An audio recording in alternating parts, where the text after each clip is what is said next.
Hey there! This is where I live. Well, I don't live in that silver ball because that would be weird. But this is Vancouver and this is my home city and I love it here. And if you don't know, Vancouver has some of the most expensive real estate in the world, which is a little bit of a problem.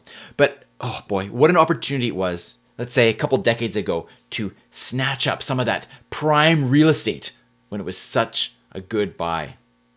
Well, here are a couple of other pictures of Vancouver. Again, here's the Lions Gate Bridge, beautiful looking over the water. Here is downtown Vancouver. And here is English Bay, beachfront property. That beachfront property is worth a fortune. And I want to share this with you because today we are here to talk about flash briefings.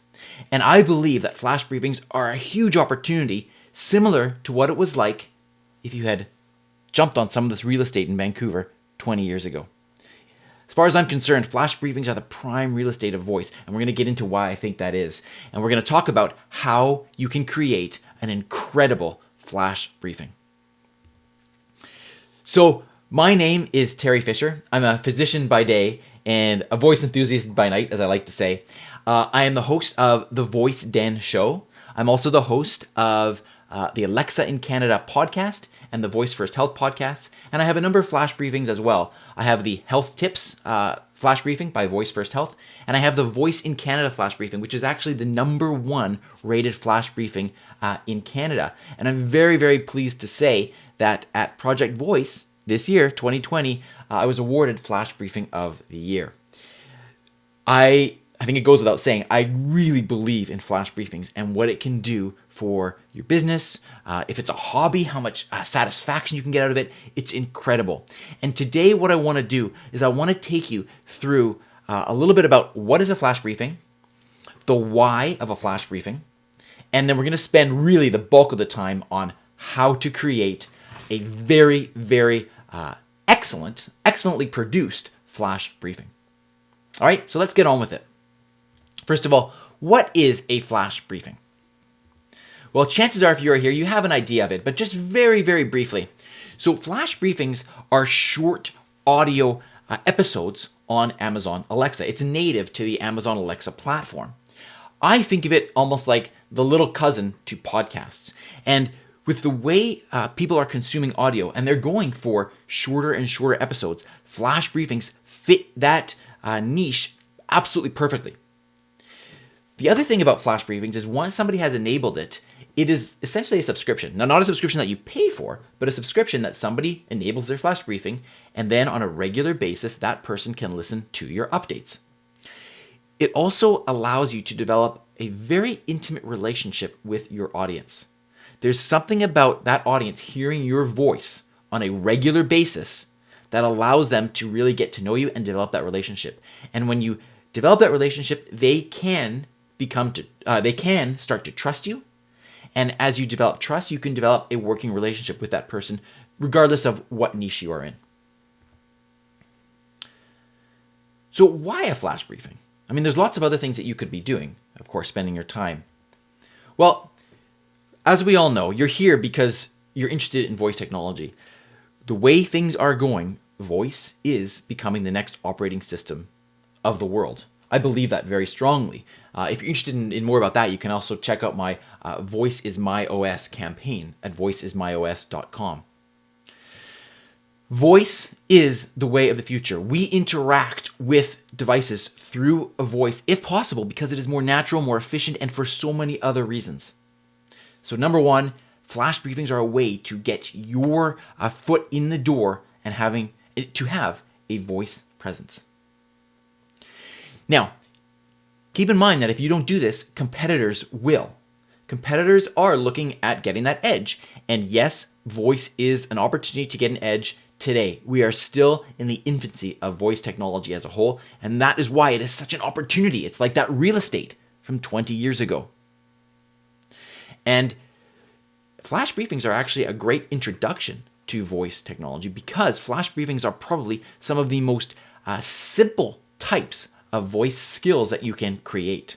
And so it's a great way to get your feet wet into this area. Now here's something that's very interesting about flash briefings, is that they are searchable on Amazon. Amazon is a giant search engine, right? When you go on Amazon, typically you're typing in something in the search bar to find something that you're looking for. And if you optimize the way that you set up your flash briefing, and I'll explain how to do that, then when people go to search for things on Amazon, there is a good chance that they can come across your flash briefing. Very, very powerful way to be discovered. Another thing that's very interesting is that the invocation is not needed. Meaning, once you have enabled the flash briefing, once a person has enabled your flash briefing, they no longer need to say the name of your flash briefing to enable it. It's now in their list of subscribed flash briefings. And when they simply ask Alexa for their flash briefings, now all of a sudden they get their list of flash briefings. Once it has been enabled, they never have to remember what to say again other than to say, Alexa, play me my flash briefings. Very, very simple. And what we know is that a lot of people are listening to flash briefings in the transitional moments of their day, meaning moments when they are getting ready in the morning, getting dressed, even in the bathroom, brushing their teeth, etc. These are times when typically it is hard to reach a person, a customer, a fan, whatever you want to call that person. It's hard to reach them, but they are listening to flash briefings now during these transitional moments, which is another great opportunity. Right now, there is little competition in flash briefings. Again, it gets back to that opportunity, and I'll show you some numbers in a bit, but the bottom line is that the competition when it comes to flash briefings is relatively small, which means that if you create a high quality flash briefing, you have the opportunity here to become a real thought leader. And that's something that is typically something that you can only take advantage of at the early stages of a platform. And that is exactly where we are with the flash briefings. And as I've mentioned a number of times already, I believe this is prime real estate. You can get your foot in the door. You can grab some of this space on Amazon Alexa when there's little competition. And if you continue to grow this and foster this and develop that relationship with your audience, this is like holding that piece of real estate, and you can watch that value go through the roof. So I talked a little about the opportunity, and I just want to emphasize this. What are the actual numbers? Well, when you look at podcasts versus flash briefings, there are approximately 1 million podcasts out there right now, and there are approximately 15,000 flash briefings, or briefcasts, as I like to call them. Put that another way, for every 67 podcasts that are out there now, and you probably are aware, the podcast market is exploding. There's only one briefcast or one flash briefing right now. There you go. You can see that opportunity very clearly right there on the screen. So hopefully I've convinced you that this is a good opportunity, the prime real estate. And let's talk about now, how do we create a good quality flash briefing? I'll tell you right off the bat, I'm all for creating good quality products. I don't do things, 50%. If you know me, you know that I usually go above and beyond. I go 110%. So I'm going to give you some of the best advice that I can.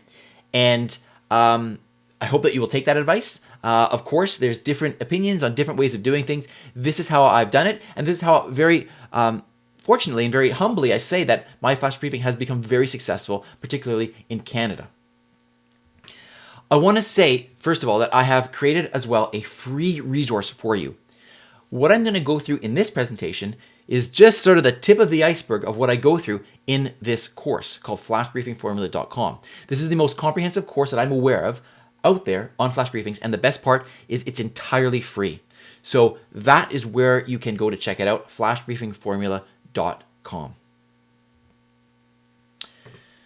The other thing that I will mention just before I jump into this section here is that I will be talking about a number of links and resources throughout this presentation. And if you want to check those out, you can go to drterifisher.com, drterifisher.com/links. And I'll actually put that link up at the end. So if you aren't able to take notes right now, that's fine. I will share that with you at the end again. Okay, so let's get into this. Step 1. Let's talk about how we set up our flash briefing. Now, step 1 is actually probably the most time-consuming part if you don't include the actual recording of your episodes. And I believe this is such an important part. It is vital to the quality of your flash briefing. It needs to be set up appropriately from the beginning. And I often liken this to building a house. Again, the real estate analogy. You don't just jump into putting pieces of wood together and painting it. You have to have plans. And if you take the time to really put this groundwork in first, it's going to really set you in a great place to have a high quality flash briefing. So let's talk about the topic. And what I mean by this, and you can see I've got a little picture there of a Rubik's Cube, is what is your flash briefing for? What is the problem that you are trying to solve? In that picture, it's clearly somebody's trying to solve a Rubik's Cube. If you can have a problem that you are helping somebody to solve, then they're going to want to come back more and more to listen to that, to learn from you. Now, I'll give you my examples. In the case of Voice in Canada, my whole premise for that is to help people learn about voice technology and help them get the most out of the devices. And there are lots of people out there that get their devices and they don't know how to use them. And they find my flash briefing and now they are tuning in on a daily basis because every day I give them something else. I teach them something else and I take them along that journey. So the problem that I'm solving for them is, how do you use these devices? The transformation that I'm taking them through is I'm taking them from essentially a newbie, not really being sure how to use it, to being somebody that is a little bit more knowledgeable. And as they continue along that journey, they are undergoing a transformation in that they are becoming experts in the voice technology as well. And the last thing I want to say, and I'll mention this a few times, but how can you make yours unique? How can you stand out among the crowd? Because if your flash briefing is exactly the same as someone else's flash briefing, why should they listen to yours?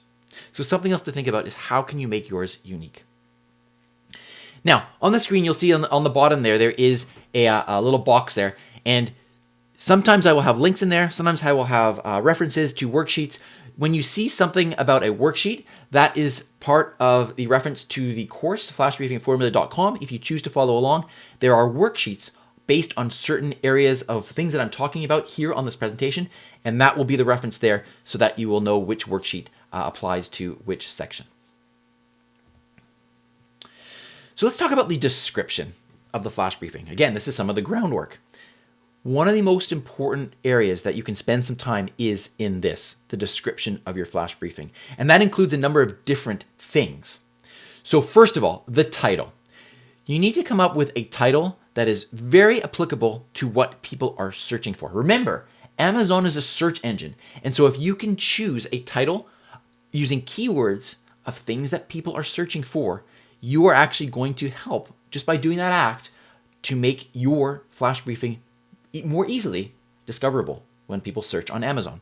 So again, my flash briefing is Voice in Canada. It's about voice technology. It's about Canada. If people search by those two terms, there's a more likely chance that they'll come across my flash briefing. My health tips is simply health tips. People are searching for health tips. And I'll show you some more concrete examples in just a moment. So that's the title.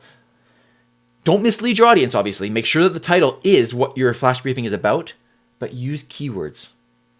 The same thing applies for a short description. Now, a short description is what somebody's going to see when they first search for something on Amazon or on the Alexa Skills app, and they see your flash briefing with a short description. Again, make it very applicable to what the person is searching for, but also think about keywords, and I'll show you the example in just a moment. The long description, the same thing. Now, this is if someone clicks on your flash briefing. Now they'll see a longer description, and the same principles apply. Think about this very strategically. And then when you go to set up your flash briefing, you are actually given the opportunity to list 30 key words. Amazon allows you to do this. Now, these don't show up necessarily on the front end, so people don't see these keywords. But again, these help in terms of the searching for your skill, for your flash briefing. So make sure that you strategically choose those keywords. So let's have a little look at this. All right. This may be a bit small, but I wanted to just clip this for you so that you could see exactly what it looks like. So this is my icon. We're going to talk about icons in a little bit. This is my Voice in Canada flash briefing. You can see the title of it is Voice in Canada. I actually used the words flash briefing in my title as well, so that if people were specifically searching for a flash briefing, they could find it. And the short description is what you will see there.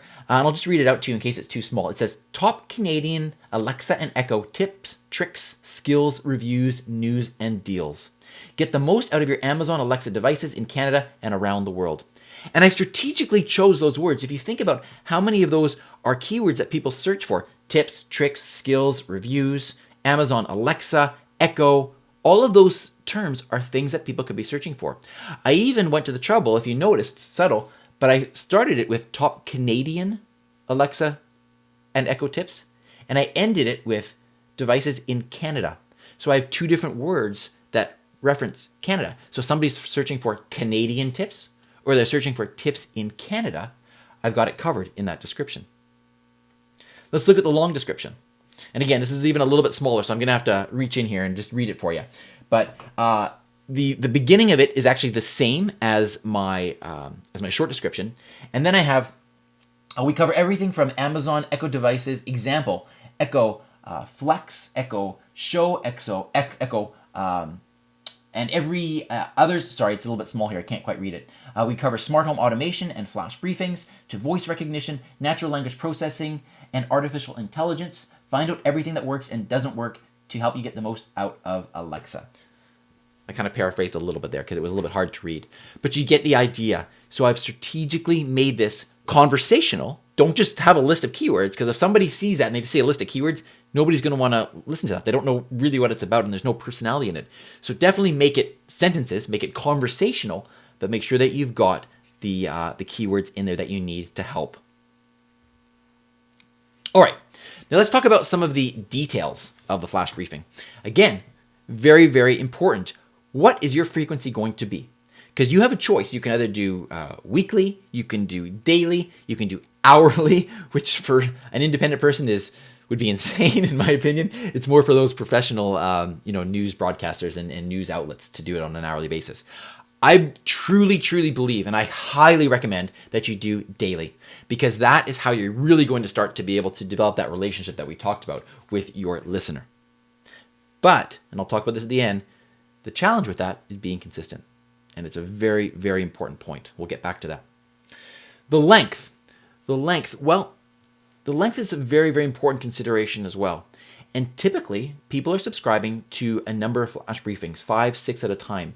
And if you think about that, if each flash briefing was, say, 10 minutes, you're asking that person, because they are subscribing to 5 or 6, to make a commitment as a whole of about 50 to 60 minutes of listening time, which is a lot. I have surveyed my audience, and I'm going to show you the data in a slide here that shows that they want the length of the flash briefings to be short.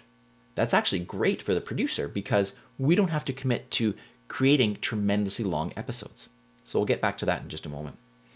What to talk about? Well, here again, think about what is the goal of your flash briefing. So mine, again, Voice in Canada. So I talk about tips, how to use it. I sometimes do skill reviews. I sometimes do new features. I sometimes do product announcements. I sometimes do sales. And so these are different areas that you can brainstorm and you can think about what are the subtopics within your topic. And that's what I get to when I mean categories. What I've done, and I show you this in the course, is I've created a spreadsheet. And I've got the date down on one side. I've got my title of my flash briefing down in another column. And the next column, I've got subcategories. So if I ever run out of things to talk about, and I'll give you some tips on that as well, I can just go back to that subcategory. And I can think, oh yeah, I haven't done a flash briefing about a sale recently. So let me check if there are any sales and that sort of thing. Okay. So here is the length, what I was talking about. I surveyed my audience and I said, what is your preferred length for a flash briefing episode? And what you'll see is that 50% of the people preferred 2 minutes or less. 2 minutes. That's what they want. And if we break that down a little bit more, you'll notice that 80% prefer, I got to duck out of the way there, 3 minutes or less. 80% of the people prefer flash briefings that are 3 minutes or less. I tend to say that the sweet spot is 2 minutes, and that is generally what I aim for. Yes, there are some that are shorter. Yes, there are some that are longer, but generally speaking, I aim for approximately 2 minutes. Now, something else to think about is what are your calls to action? And you may want to make a list of these. And this is what I did when I set mine up. I have a number of calls to action, and it changes over time depending on what you have going on in your business, in your hobby, in your nonprofit organization, or whatever the case may be. And so I'll give you some examples. Maybe at the end of the flash briefing, you simply ask the person for an honest review. That could be one call to action. We'll talk about that. Reviews are very important. Maybe it's to follow you on social media, on Twitter. Maybe it's that you actually want their opinion. Sometimes what I will do is I will present some information in my flash briefing and say, I'd love to get your take on this. Hit me up on Twitter. My Twitter handle is at Dr. Teri Fisher, at DrTerifisher. I'd love to hear back from you, and I'm going to respond to you there. That's another call to action. Maybe it's a call to action to go to a particular link. So you get the idea. There are lots of things that you can do. You can have a lot of variety. And again, it comes back to those categories. Create categories of calls to action that you can then switch up so it doesn't get monotonous. Did I say that word right? So you get the variety. All right. So, and it's very important because then if your audience is listening to your flash briefings, you have the opportunity to have them take some action. All right. I'd like to talk about the icons. And you saw my icon. I believe that the icons are tremendously, tremendously important. And yes, this is a voice-first world that we are now living in more and more. But the fact of the matter is that most people are finding flash briefings through some type of search, like we talked about on Amazon or on the Alexa Skill app. And when you are looking at a search, you are using your eyes. And you are going to see things that capture your attention. So you need to have a very, very good icon. They have just some technical specs here, and I've got these in the course. They have to be a PNG or a JPEG file. Amazon requests that you have them in 2 different sizes, as listed there. But here's a little bit of stats on this, because I asked my audience as well, how did you find your flash briefings to listen to? And what they said, 68% of them said that they were using a visual interface, meaning they either searched on the Alexa app, they searched on the Amazon website, or you're seeing the briefcast.fm website, which is actually a network that I started that highlights some of the very best flash briefings. In all 3 cases, it's a visual interface that they are searching. And so that is how they are finding it. I'm going to just jump to share my screen with you just for a moment here, because I'd like to show you something, a really, really great service. It's called Canva. And some of you may be familiar with this. Canva allows you to create your own icons, and very, very easily. And this is what I would recommend that you do. I'm not going to get into all the details here, but just suffice to say that I do cover this in the course. Let's say I was going to create a new flash briefing and I want it to be about drums. I love drums. I'm a drummer. So I would go to Canva. Maybe I'd find a particular drum photo that I like.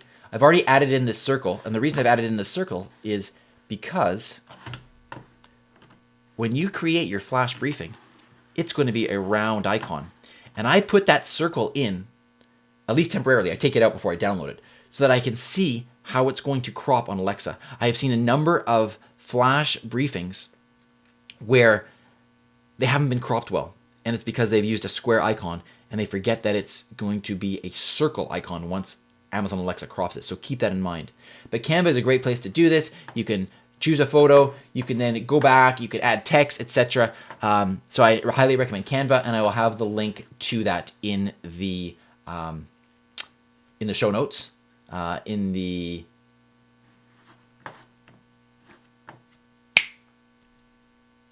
So Canva is a great service to use, and I will have links to that as well at the end, and again on my link page.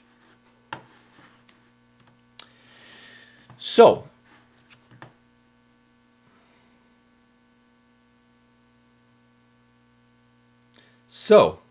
if we go back to this. All right, so now continuing on with sonic branding.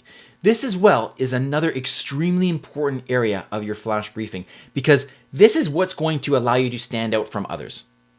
When you listen to sonic branding, you can immediately identify brands. So just imagine if in your mind I were to play for you the sound effect for Intel, or the sound effect for McDonald's, or the jingle for any other known brand, you would be able to identify them immediately. All right, so the next section is sonic branding. And this also is extremely important because this is what a person is going to hear when they first listen to your flash briefing. And of course, we're trying to sound different than other people. We want to be unique. And so it's the sonic branding that gives that person the first hint of what you're about. And it's also extremely important for identification of you and your brand. So if I were to play you a few, for example, can you identify these? Let's try a couple. Here's one. That's T-Mobile. How about this one? McDonald's. How about this one? Intel. And how about this one? You'll know that one if you've listened to my flash briefing. That is my opening little jingle for Voice in Canada. The point is that when you hear one of those, immediately you know who it is. You know what it's about. And that's what you want to do. In this voice first world, the audio is so critically important. So yes, the sound effect is going to be important. The jingle is going to be important. As well though, as I put on the screen there, how do you want to come across? What is your persona? I'll give you an example. Let's say that you are representing a hospital or a financial institution, something that you really want to portray a sense of trust, and maybe it's a little bit more on the formal side, then perhaps you would want to have a script written and you read it very clearly, and if there are any mistakes, you re-record it, and that is what you want to portray. Or maybe you want to do more towards what I do, and that is I want to be relaxed. I want to be conversational. I just want to be myself. And so as I've already done in this presentation, if I stumble over my words a little bit, I just leave it in. That's just part of who I am, and it just makes me human. I just did it right there. So it's all up to you. What kind of persona do you want to have for your audience? And then there are other options, of course. Do you want to have somebody else record it for you? Do you want to have a voiceover? And I'll mention a couple of resources as well in my links to really good places where you can have your sonic branding done. I do want to give a shout out to AudioBrain. They're the company that did my sonic branding, and as far as I'm concerned, they are the best. So if you do want to reach out to them, I'll have their link as well. But there are lots of different options, all different price points, and so on. All right, we're finally at step number 2.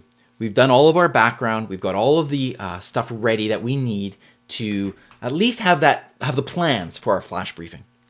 Now let's talk about tools and equipment. Quality is critical, right? If somebody's going to be listening to audio, we want to have good audio quality. And that does not mean that it has to be expensive equipment. In fact, the equipment that I use is, I would say, relatively inexpensive, but it's decent. And so I'll give you a couple of recommendations here. As far as the hardware goes, I use the Audio-Technica ATR 2100. It is a microphone. In the United States, it's under $100. In Canada, it's around $100. It's not that expensive. As far as I'm concerned, it's a very little cost. The investment is very low, and it does an excellent, excellent job. I've been using it for a number of years.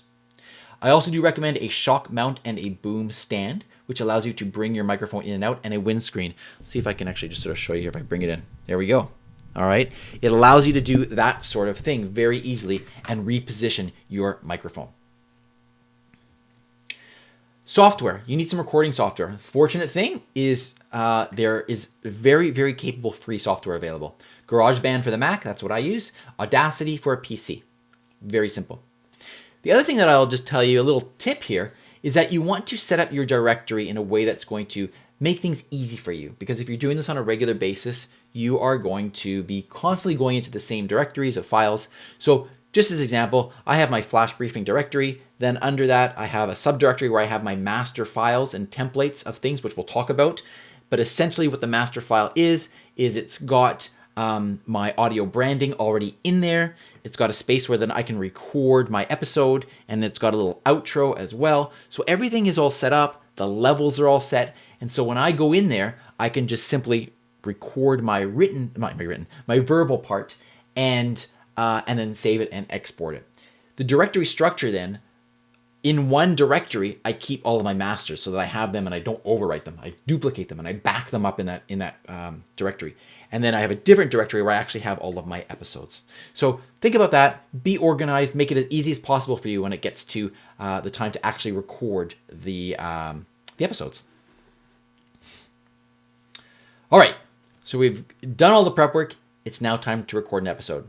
So whatever tools you have, whatever software you decide to use, record that episode and then export it. Remember that you need to have an episode done. It's almost like a pilot, and you're going to need that episode before you can even do anything with creating the actual flash briefing skill on Amazon Alexa, which is why I recommend doing it in this order. Record a pilot episode, have fun with it, make it your own, and a couple of recording tips for you. Number one, again, it's going to depend on your persona that you want to display.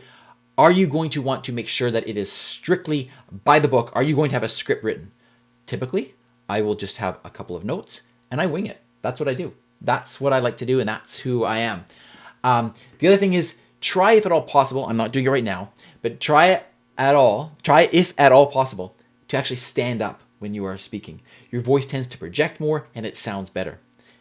Also, I started doing it right now, I can't help myself. It actually helps if you smile when you are speaking. I'm trying not to now. If you talk with a very flat expression, it often comes across that way.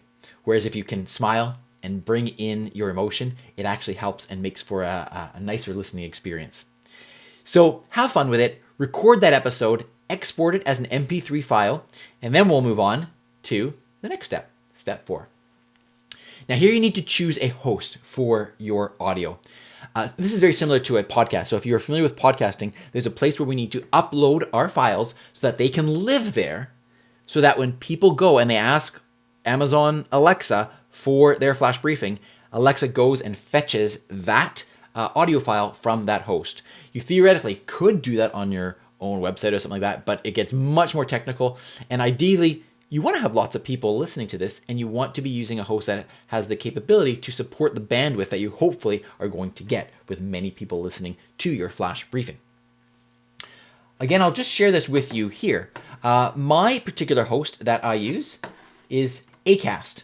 I've been using them ever since I started. You can see my 3 different shows here. My Alexa in Canada podcast, my Voice First Health podcast, and my Voice in Canada flash briefing. They're very, very easy to use. They allow you to schedule things, and this would be my choice. However, and I'll have a link to that as I mentioned. However, obviously there are lots and lots of choices. Just make sure that you can have an RSS feed coming out of your host, which you're typically going to have if you're choosing some type of podcast host, but it has to have a secure HTTPS link, because that is what Amazon Alexa is going to require. Okay, so once you've chosen your host, you've gotten your account, upload that first episode, get it on there, and then now we are just about ready to create the flash briefing itself. What you would do is you would go to the Amazon Skills Kit, the Alexa Skills Kit through the Amazon Developer Console, and this is where you will actually set up the flash briefing. Now, very important to note, I am not a developer by any means. The flash briefing is extremely easy to set up. You do not need to know how to code. And again, my course walks you through this actually step by step with screenshots. But to be honest, I'm not even sure that you need it, because it is so easy and so straightforward to do it. You go, you set up a free Amazon developer account. You create a flash briefing skill by selecting flash briefing. You're going to now fill in all of that stuff that we originally did all the work for. So we've done all the hard work. You're going to fill in your descriptions, your keywords, etc. You're going to plug in that link from your audio host into the Amazon developer account so that Alexa knows where to fetch your audio, and you're pretty much just about there. That's what is involved with creating a flash briefing. It is not complicated, okay? I will say this, when you first set up your flash briefing, you will choose a country. I think for most of the viewers of this presentation, that's going to be the United States, but it doesn't have to be. You're going to want to set it up with one country, and then we're going to come back to the other countries later, and I'll explain why in just a moment.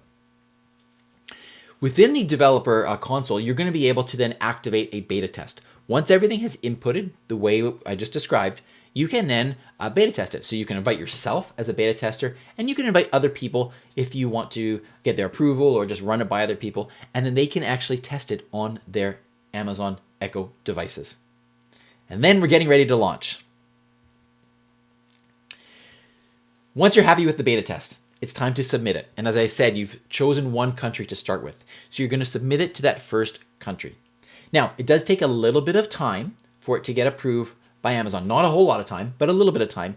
And the reason I don't suggest that you go and submit it to other countries right away is just in case, for some strange reason, Amazon has any issue with anything that you've done. There's no point in submitting it to all the other countries and getting certification for all the other countries until you verify that the first country actually went through. But while you're waiting for that verification, what I often recommend is then to take the time, sit down, record 1 to 2 weeks of episodes so that they're ready to go, schedule them in your host, and then now you're ahead of the game. And just as an aside, one of the ways that I try to keep ahead of the game is by recording at least a week's worth of episodes at a time. And now I've got to the stage where, if you think about it, each episode is about 2 minutes, and I'm doing a week's worth. The actual audio recording is a total of 14, maybe 15 minutes, depending on the episodes. And then when you take into account the time of me sitting down with each file and hitting record, I can usually do them within about half an hour to an hour max. And that's a week's worth of content done for my flash briefing. All right. Now, once it's been certified, as I mentioned, then you can go ahead, create the same skill in other countries. You actually have to reproduce the skill. There's not an easy way yet to actually have it certified into all the other countries as far as flash briefings go. But it's very easy, because what you do is you open up the settings that you had for the original country that you submitted it, open up a separate tab for the other country skill that you're creating, and you basically just copy it over. It's that simple. And then you certify it, and you do that for each country that you want to be in. Now, next let's talk about marketing, because now the flash briefing is ready to go, and it's time to start thinking about your marketing. One of the challenges that we've often talked about is discoverability of Amazon skills. And I'm of the opinion that, just like any product, it really, yes, I mean, it's great that Amazon helps us, but it's not really Amazon's responsibility to do that. As the creator of a product, it's our responsibility to market it. And so think about a marketing plan. Think about a particular date that your flash briefing is going to go live, and then make a big deal about it. The best example I can give you this is think about what Apple does when they have their events, right? They make a huge deal of their events, even if it's just their event to announce their products, and then they announce when their product is coming out. It's a huge lead up, and it creates hype, it creates excitement, and I highly recommend that you do that with your flash briefing. Really leverage this opportunity and have a big launch event. One of the things that I did to make it really fun is if people start to listen to your flash briefing before the official launch date, because that's going to happen. Once you have certified with Amazon, it is live, even though you may not have had your official launch date yet. What I did is I created almost like a secret episode that if somebody found it, it was like, hey, between you and I, you found this. We haven't actually officially launched yet, but if you send me a message with this hashtag, I'll know that you found it. And sometimes, maybe a little prize in it for someone or something like that. Have fun with it. Be creative, and then share on social media and your email lists everywhere. But the bottom line is, come up with a plan. How are you going to really leverage this and make the most of this opportunity of your launch event? As I mentioned, schedule 1 to 2 weeks of episodes in advance so you're on top of it. Also, during the launch and during the marketing leading up to launch, if people are listening to it, you can ask them for reviews. Reviews and ratings are going to be extremely important because, as I mentioned, Amazon is a search engine, and if you have a higher rated flash briefing, it is going to rise to the top. I am very honest. I'm very open with my audience. There's different ways of doing this, and I have no problem with asking people for an honest review. I personally never say the words, please give me a 5-star review. I just don't feel that comfortable with that. just that's my personality. I don't like that. What I do say is something like this. Hey, if you're enjoying the flash briefing and you'd love to leave a review, I'd really appreciate it. An honest review goes a long way to really help me get the word out about this flash briefing. And I leave it at that. And that is one of my getting back to my calls to action as well.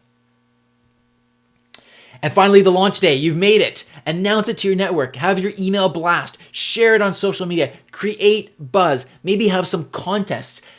Just make it a big, big event. You know, if you've got some favors outstanding, call on some people. Have them share it for you as well. Do whatever you can. Really leverage your network and make this as big a deal as you can. Finally, let's talk about maintaining the flash briefing. Have your spreadsheet, as I talked about at the beginning. Keep track of subcategories of your topic, your episodes. I always have a column when I put a check mark once I've recorded it, a check mark once I've uploaded it and scheduled it, and be consistent. Be consistent. It's so important. Try to stay 1 or 2 weeks ahead, and then consider hiring a virtual assistant if that works for you and for your budget, and you want that assistant to do some of the scheduling, to do some of the show notes, which is a great tip, by the way. You can have show notes for each episode. It's a great way for people to find your flash briefing as well, because they can go to your website. I just wanted to give you a couple of other final tips here. I mentioned be consistent. This is probably the most challenging part of a flash briefing, is being consistent. Imagine you go and you turn on a radio station and you listen to it, and they're there one day and they're gone the next. And then they're there 3 days later and then they're gone. How often are you going to go back and listen to that radio station? Your audience is going to expect to hear from you. And I think that they should. For a good quality flash briefing, you need to be consistent like a radio station and be there every day. And when you do that, again, it's going to develop a real sense of trust with your audience. Have fun with it. Just be creative. And one of the things that I did is I created a flash briefing game. And I'm going to just tell you a little bit about that too, because I have another version of it launching. And if you want to play along, that's fantastic. But be yourself, have fun, be creative. There's so much you can do with this. Just let those creative juices start flowing. And start today. Today's that prime real estate and opportunity. The prime real estate opportunity. Today is the day. Start. Take advantage of it. Get on. Get in this game while the competition is low, and there is such an opportunity for all of us to really benefit from these flash briefings. So there it is. Get your flash briefing. It'll be like having that piece of beachfront property in Vancouver, but you purchased it 20 years ago. But you'll be thinking about this 20 years from now. Again, flashbriefingformula.com. I go through all of this in much more detail, completely free. I encourage you to check it out if that's something that interests you. These are the links. I've mentioned a lot of resources today. You can access all of those at drterifisher.com/links. And I'm giving another talk very shortly, which I am calling the Flash Briefing Marketing 201 session. How to use creativity, gamification, and innovation so your audience craves more content for you. I created a gamified flash briefing, and that is what this is all about. So if you're interested in sort of advanced marketing tips for your flash briefing, then I encourage you to check out that other presentation as well. And as I mentioned, the gamified flash briefing, I am launching another version. It's the third generation, the next generation of the revolutionary flash briefing game called Crack the Code 1000. It's coming November 4th, 2020, and it's going to be celebrating my 1000th consecutive flash briefing. It's launching November 4th, so just subscribe to Voice in Canada and you'll get all the details as this comes to fruition very, very soon. I want to thank you so much for your attention. Thank you for being interested in flash briefings. I wish you all the very, very best with your own flash briefing. And of course, feel free to reach out to me if there's anything I can do to help you. I am more than happy. I'm delighted to be able to answer any of your questions. Thank you very much for your attention, and I'll see you again very soon.